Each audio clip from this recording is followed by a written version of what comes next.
Let's go to this now. Soweto Tourism is hosting its very first Soweto Investment Conference this year.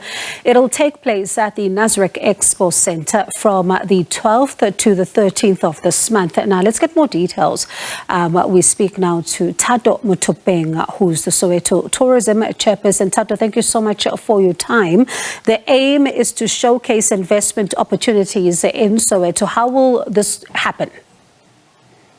First of all, I would like to say good day to all the mothers and grandmothers across the landscape, across South Africa, in the townships and villages. We are happy to announce as the Soweto Tourism that the first day one of the Soweto Investment Conference was a success. The MMC was here. Municipality was here, the MEC, Parkstar was here, the MMC, Mr. Nkululeko Gombundu was here, opportunities were exposed. There's quite a lot that Soweto has to offer right now. More than tourism, we now have economic opportunities for the space.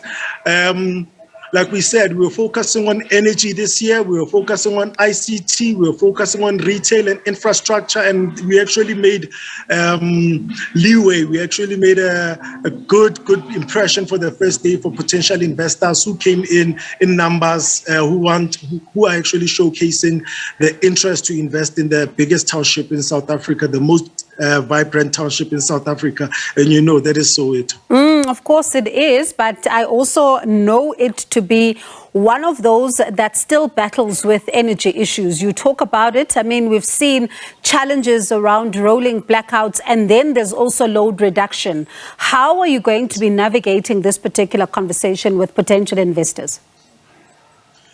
First of all, if you look at Soweto, when you look at the stats, it is said that 30% of the market of the population in Soweto is not paying electricity.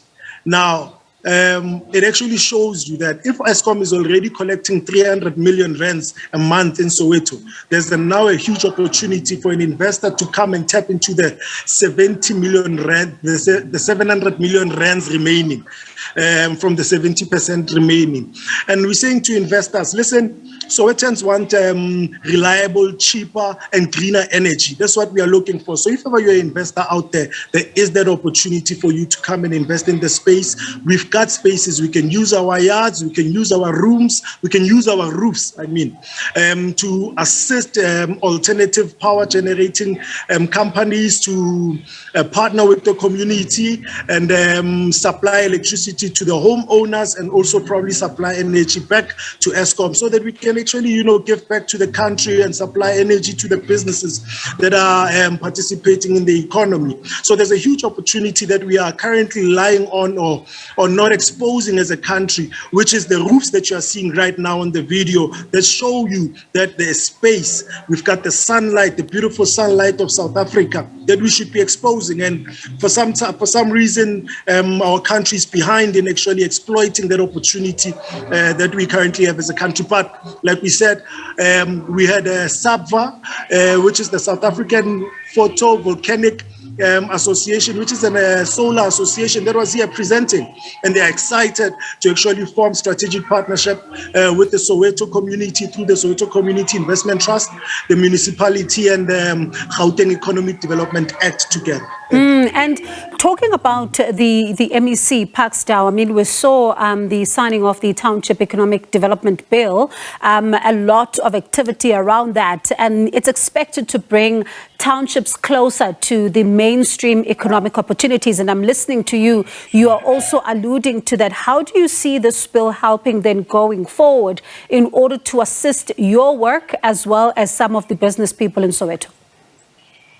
Right. In Soweto, what we've done is that we've created organizations that will actually play a role in facilitating economic participation of previously disadvantaged people, especially the indigents of Soweto or the community of Soweto.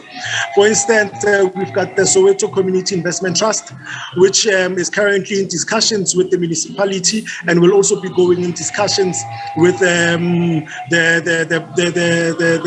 province in discussing how do we partner. We've got businesses. Soweto Tourism is a member of the Community Trust. We've got Soweto Parliament. We've got a lot of other associations that are actually affiliated with the trust, who will now be facilitating how do we fast track what the government is promising? Because now the people are here. There's no double up. You know, so now we are saying the people are here. They are here to take advantage of the opportunities that are being presented, and we'll be using that as a tool to actually fast track economic participation for the townships and the residents of Soweto, and hopefully we will be able to inspire, you know, the rest of the country. Thato, very briefly, in 20 seconds, yes, how would you say the tourism sector, particularly in Soweto, has been impacted? Because we're seeing it, globally and even in South Africa nationally. Things are terrible, especially with COVID-19. The consecutive lockdowns have been difficult. Now the sector is trying to recover. So how would you say it was hit by these lockdowns, very briefly? You know, I'm not sure. I didn't hear the last part of the question. How would you say that the lockdowns posed a challenge for the tourism sector, particularly as a Soweto? Oh, okay. As you know, Soweto is a very vibrant place. People love to attend and visit Soweto. So there were a couple of mistakes that our government made in the past. Like, for instance, when they mentioned that Soweto was an epicenter with only less than 500 people or 50 people that were being infected with the virus. And when you have a population of 4 million people, for us, that was one of the mistakes that we think government would have should probably look in the future of rectifying. However, what we are now doing is that we are rebuilding. We are rebuilding the community. We have a lot of young people in the tourism space now, creative ideas, vibrant ideas, and a lot more experiences. We don't want to focus too much on the past. What has happened has happened. We are now building up, and we are urging South Africans to join us and visit Soweto, but to also visit other townships and villages across the country. We now need to rebuild the country. Thank you so much, Thato, for your time. I do appreciate it. Unfortunately, we've run out of time. That is Soweto Tourism Chairperson Thato Mothopeng.